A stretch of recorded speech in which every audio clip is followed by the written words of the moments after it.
Boa tarde, pessoal. Nesse último vídeo, a gente vai fazer um exemplo de cálculo de geração fotovoltaica para uma residência. A primeira informação que a gente tem que buscar é a conta de luz do nosso cliente. No canto aqui da conta de luz, a gente observa o consumo dos 12 últimos meses desse cliente. Então aqui tem até um mês a mais, vou descartar esse mês a mais e fazer a média de consumo dos 12 últimos meses. Essa conta aqui não é uma conta completa, o cliente mudou recentemente, por isso eu estou usando só alguns meses, mas o ideal é que a gente pegue 12 meses completos. Fiz a média do consumo e a gente tem um consumo médio de quase 200 kWh por mês. A segunda informação importante é o tipo de medidor. Esse cliente tem uma medição trifásica. Por que isso é importante? Porque a concessionária obriga um pagamento mínimo de acordo com o tipo de medidor. No caso, o medidor trifásico é obrigado a pagar pelo menos 100 kWh todo mês. Então não faz sentido eu zerar o consumo da minha residência, produzir energia, produzir praticamente 200 kWh, sendo que no mínimo eu vou pagar 100. O que faz sentido é descontar essa energia, essa tarifa mínima da concessionária. Seria não fornecer energia de graça para a concessionária, em outras palavras. Então a energia que eu vou conseguir compensar é a média de consumo dos 12 últimos meses, menos o custo de disponibilidade. Então, vou projetar um sistema para me produzir, em média, 98,5 kW por mês. Outra informação importante é o endereço do cliente. Aqui é um cliente de Volta Redonda. Então, com base nesse endereço, a gente vai buscar a média de insolação de radiação solar nessa região. Esse site brasileiro ele tem um mapa da irradiação solar em diversos pontos do país. Colocando a latitude e longitude do local, a gente selecionou lá a Volta Redonda e a gente tem a curva de como é a irradiação solar aqui em Volta Redonda. Se eu pegar um plano horizontal, eu vou ter a irradiação média por dia de cada um desses meses ao longo do ano. E aqui eu tenho a irradiação média ao longo do ano. Então, em média, eu tenho 4,65 kWh por metro quadrado todos os dias aqui em Volta Redonda. E tem alguns dados interessantes. Lembra daquele ângulo teórico de 22 graus e meio? Aqui ele diz que se a placa estiver inclinada a 23 graus, ele vai produzir um pouco a mais do que se a placa estiver no plano horizontal. A diferença existe, mas ela não é tão grande igual a gente imaginava. Por isso existe aquela tolerância de 10 graus. O site também fornece qual a melhor inclinação da placa solar. Aqui em Volta Redonda ele recomenda 20 graus e não 23 graus, apesar da produção ser praticamente a mesma, e nesse caso exatamente a mesma. Um dado importante é o maior mínimo mensal. Aqui é indicado a inclinação ideal para ter um maior mínimo mensal. Significa que a 28 graus eu posso utilizar um sistema off-grid, ou seja, alimentado com baterias, e eu vou beneficiar esse arranjo com baterias. Eu uso isso aqui para sistemas off-grid. Então, para a Volta Redonda num sistema on-grid, o ideal seria utilizar ele a 20 graus de inclinação. Depois de analisar a conta de luz, a gente vai vir para o telhado do cliente. A gente tem que analisar o telhado do cliente. Aqui está uma foto do telhado pelo Google Maps e aqui um esquema de como que é esse telhado. Esse telhado é um telhado de 4 águas. Vou verificar que eu não tenho exatamente um telhado virado para o norte. E o telhado que mais está para o norte, que melhor vai adequar a instalação das placas solares, é esse aqui que eu marquei em vermelho. A primeira pergunta que eu tenho que fazer é: esse telhado suporta o peso extra das placas solares? Se eu colocar as placas solares, existe algum risco desse telhado ceder, dele quebrar, dessa estrutura cair? É preciso fazer algum reforço nesse telhado? Aqui eu estou supondo que não, mas eu tenho que ter a responsabilidade técnica, eu tenho que chamar um engenheiro mecânico, um engenheiro civil, um técnico em mecânica, um técnico em construções, para me dar um laudo e certificar que esse telhado vai aguentar esse peso extra. Outra pergunta que eu tenho que responder, eu não consigo fazer agora, é se a área do telhado vai ser suficiente. Depois de calcular o número de placas solares, eu vou verificar se esse telhado consegue comportar todas as placas solares. Agora vamos pensar na orientação. Esse telhado não está exatamente orientado para o norte. Ele está numa orientação mais para o nordeste aqui, né? Se a gente pegar, eu tenho aqui um desvio de mais ou menos 45 graus da placa solar. E eu medi o ângulo de queda desse telhado, eu tenho um ângulo de queda, inclinação desse telhado de 32 graus. Como o meu telhado não está exatamente para o norte e o meu ângulo não é exatamente 20 graus, que é o recomendado para Volta Redonda, eu vou utilizar o Radiasol, que é um software gratuito disponível nesse site, para calcular o impacto e a radiação solar com essa inclinação de telhado e essa orientação não norte do telhado. Abrindo ele, eu vou digitar aqui Volta Redonda, a latitude, a longitude, e vou colocar os valores de radiação solar que eu busquei aqui na Cresceb. Então vou digitar aqui no plano horizontal, pegar esses valores aqui do plano horizontal e digitar aqui embaixo. Clicando em OK, vou regular o ângulo de inclinação do meu telhado, no caso 32 graus é a queda do nosso telhado, e vou regular o azimuth, no caso ele está para a região nordeste em 45 graus, foi o que eu medi aqui no telhado. Então vou clicar nesse botão amarelo e ele vai me dar uma tabela com a irradiação solar. Vou pegar esse último valor da tabela. Então com essa inclinação de telhado e essa direção, agora eu tenho uma produção média de 4,72 kWh por metro quadrado vezes dia. Não é uma diferença tão grande assim, está bem próximo, está entre ali o plano horizontal e o plano inclinado. O próximo passo é calcular a quantidade de placas que eu vou precisar. Eu preciso saber quanto de energia, em média, eu preciso gerar todos os dias. Então, vou pegar a energia que eu quero compensar e dividir por 30 dias. 98,5 por 30, eu preciso gerar 3,28 kWh todos os dias. O segundo ponto a se observar são as perdas. Todo sistema fotovoltaico tem perdas. Eu tenho algumas perdas que são devidas ao envelhecimento do sistema. Eu tenho algumas perdas devido à condução dos cabos, à sujeira das placas. Então é normal eu considerar pelo menos 25% de perdas. O próximo passo é considerar a inclinação e essas perdas nessa geração de energia. Então a potência do meu sistema é a energia média que eu devo compensar, os 3,28, multiplicar pelas perdas que eu vou ter no meu sistema, os 25% de perdas, e dividir pela irradiação solar, vezes o coeficiente de orientação e inclinação. Como aqui a gente utilizou o Radiasol, eu não preciso utilizar esse coeficiente. Meu coeficiente é igual a 1. Então, 3,28 multiplicado por 1,25, que são as perdas que eu tenho, dividido pela radiação solar naquele ponto, em volta redonda, naquele telhado, naquela inclinação que eu mostrei agora há pouco, eu vou ter 0,86 kWh. Ou seja, eu preciso de um conjunto de 869 watts. Busquei no meu catálogo de placa solar e eu quero utilizar essa placa solar de 210 watts. Então, quantas placas solares de 210 eu preciso para chegar próximo a essa potência de 869? Vou dividir a potência do meu sistema pela potência de cada uma das placas. Eu chego no número de 4,14. Eu posso colocar 4 ou 5 placas. Se eu colocar 4, eu vou gerar um pouco menos do que o cliente precisa. O que não seria um problema, seria um sistema mais econômico. Por que eu decidi colocar 5 módulos? O cliente pode querer gastar um pouco mais de energia depois que tem esse sistema fotovoltaico. Então, pensando na expansão da casa, eu deixei 5 módulos para produzir um pouco mais de energia.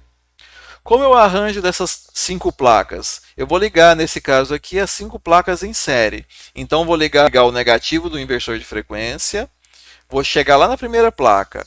O positivo dessa placa eu vou ligar no negativo dessa, o positivo no negativo, o positivo no negativo, o positivo no negativo e o positivo, vou voltar para o nosso inversor de frequência. Coloquei como se fosse 5 pilhas em série, que são nossas placas solares. Cada placa vai produzir 210 watts, dando um total de 1050 watts nessas 5 placas. E qual inversor, qual é a potência do inversor que eu tenho que utilizar? Essa é a potência máxima que minhas placas vai gerar. Eu estou escolhendo aqui um inversor de 1 kW. Na verdade, eu vou gerar 1050 kW só numa situação muito extrema, com uma radiação solar muito elevada em algum dia específico. No geral, eu vou sempre produzir um pouco abaixo desses 1050 watts. Então isso permite com que eu utilize um inversor de frequência um pouco menor do que o máximo de potência gerada. Isso não vai limitar tanto o meu sistema. E um inversor de 1 kW vai ser muito mais barato que um inversor de 2 kW. Não justifica eu colocar um de 2. Então a potência do meu inversor de frequência vai ser 1 kW. Um dado importante que todo inversor de frequência tem um limite de tensão mínimo e máximo que ele pode receber. Então a gente tem que calcular qual a tensão mínima e máxima que o inversor de frequência pode receber. Vocês lembram daquelas curvas de tensão? Quanto mais frio for o dia, maior vai ser a tensão que a minha placa solar vai produzir. Então, quanto mais frio, maior a tensão. Então, para achar a tensão máxima do meu arranjo, vou pegar a média histórica mais fria do ano. Pesquisei nesse site e vi que a menor temperatura que Volta Redonda já teve foi de 11 graus Celsius. Aqui nas especificações das placas, eu tenho a temperatura de circuito aberto a 25 graus Celsius. Só que eu não estou a 25 graus Celsius. Eu tenho um fator de correção, que é o VOC, que é menos 1,2 volts por grau Celsius. Então, eu tenho que fazer uma correção de 25 para 11 graus Celsius usando essa fórmula. É bem simples. 32,2 volts, ou seja, 25 graus Celsius, mais o fator de correção vezes a diferença de temperatura. Isso vai sempre elevar o valor da minha tensão. Então a tensão num módulo pode chegar até 34,88 volts.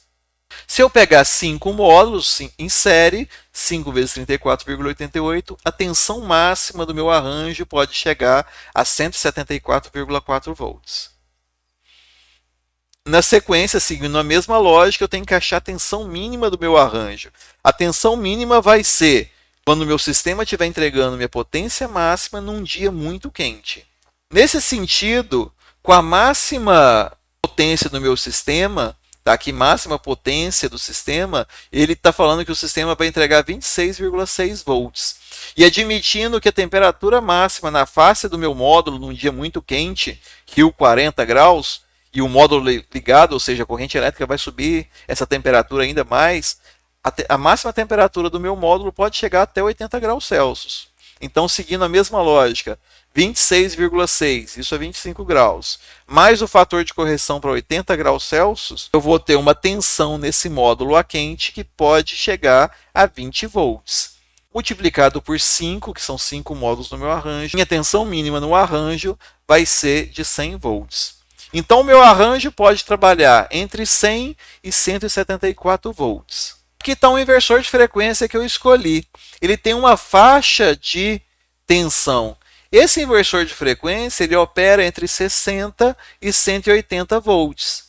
O MPPT, a entrada dele é entre 60 e 180 volts. Se eu chegar a uma tensão abaixo de 60 volts, ele não vai conseguir funcionar. Se eu chegar a uma tensão acima de 180 volts, ele vai queimar. O maior problema que eu tenho no inversor de frequência é, num dia muito frio, chegar uma tensão muito alta no meu inversor de frequência e ele queimar. Por isso que é muito importante a gente calcular qual a tensão máxima dos nossos módulos num dia muito frio. Esse aqui aguenta até 180 e a gente viu que o máximo que a gente vai chegar é 174. E a mínima tensão que ele vai fornecer vai ser de 100 volts, o que colabora para o funcionamento do nosso PPT. Depois de escolhido o inversor e a quantidade de placas, vamos fazer uma lista de equipamentos para fazer um orçamento para o cliente. No caso, a gente precisa de 5 placas, mais um inversor de frequência, o kit de fixação dessas placas no telhado, o suporte dessas placas no telhado. A string box é uma caixa onde eu tenho a proteção, eu tenho o DPS tanto do lado DC quanto do lado AC. Eu tenho um disjuntor para ligar e desligar tanto o lado DC quanto o lado AC. Vou utilizar cerca de 50 metros de cabo solar. Eu não posso utilizar um cabo comum, porque se ele estiver exposto a raio solar, vai perder o isolamento vai ficar quebradiço e vai deteriorar. Uma instalação de qualidade, eu tenho que utilizar esse cabo solar, que apesar do custo elevado, ele não vai dar problema na instalação no futuro. Utilizo também esse tipo de conector, o MC4, que é o padrão das placas solares também. Coloco um valor de instalação, afinal essas placas não vão subir sozinhas lá para o telhado, e dando um total aqui, no nosso caso, de R$ 7.429. Esse é o valor que eu vou passar para o cliente. É importante o cliente entender em quanto tempo ele vai pagar esse investimento. Para isso, a gente usa um cálculo que chama payback. Lembra da economia que a gente vai ter em média do nosso sistema? 98,5 kWh multiplicado pela tarifa, eu vou economizar cerca de R$ 82 por mês. Dividir o investimento pela economia, eu vou ter um retorno de investimento em 90,4 meses. Ou seja, depois de 7 anos e 6 meses, eu paro de pagar pelo meu sistema e esse sistema começa a me dar lucro. Lembrando que a vida útil de um sistema desse é de 20 a 25 anos. 7 anos e 6 meses eu paguei pelo sistema e depois tudo que vier vai ficar na forma de lucro. Uma outra forma de realizar esses cálculos é usando uma tabela de Excel, onde eu insiro os dados que eu coloquei agora há pouco nos cálculos e ele vai me dar os resultados de forma automática. Ela consegue fornecer um gráfico interessante mês a mês de quanto de energia que eu estou gerando e quanto eu estou consumindo. Lembrando que eu tenho uma tarifa mínima de 100 kWh todos os meses, que não seria interessante eu estar gerando, porque isso ia ficar só para a concessionária. Outro dado interessante é que, como o nosso equipamento tem uma vida útil de 25 anos, o investimento que eu faço agora em 2020, ele vai se pagar ali em 2026 e depois ele vai me gerar lucro. Eu vou deixar de pagar minha conta de energia. Então, se eu continuar investindo esse dinheiro que eu estou economizando, em 2044 eu posso ter 60 mil reais, que é muito maior que o valor do nosso sistema. Então, investir em energia renovável, investir num sistema de geração fotovoltaico é muito lucrativo. Uma outra forma de cálculo é por meio de aplicativos. Aqui a gente utilizou um aplicativo da WEG, onde que eu coloco como dado de entrada a localização, a cidade que eu vou fazer a instalação, o valor da última conta. Ele não usou as médias, ele pediu a última conta só. E ele vai me calcular a irradiação solar, o número de módulos, a necessidade e até o meu payback. Só que ele exagerou nos cálculos, acho que ele não levou em consideração que eu tenho um medidor trifásico, então não recomendo o uso desses aplicativos porque a gente não sabe exatamente como ele fez os cálculos. Uma forma bem interessante de fazer os cálculos é por meio de simuladores. Aqui está um exemplo do PVSys, onde eu coloco a posição que eu quero colocar as placas solares, o arranjo que eu vou realizar, e esse programa tem a capacidade de simular até a sombra que cada árvore vai fazer nesses módulos, cada dia do ano ao longo de um ano inteiro. Então eu sei exatamente quanto de energia eu vou produzir, mesmo com essa sombra dessas árvores, que pode prejudicar bastante o meu sistema. Ele gera um relatório, ele calcula o número de placas, qual o melhor inversor. É um programa bem simples de trabalhar. Outro exemplo também, um concorrente, o PVSol, ele também verifica os arranjos das placas solares e utiliza inclusive a foto do Google para verificar a posição da casa no sistema. Aqui eu tenho um exemplo de arranjo de painéis solares em série que o PVSol calculou e fez para mim e gera um relatório inclusive com o investimento e retorno desse investimento. Então é isso aí, pessoal. Se alguém tiver alguma dúvida sobre esses cálculos, coloca lá no chat, coloca no fórum ou mesmo na aula presencial. A gente está ali para resolver esse tipo de dúvida. Vocês também vão praticar esses cálculos lá no projeto de vocês. Lembrando que eu estou disponibilizando esses slides e também um material escrito. Aí fica à vontade para utilizar um ou outro.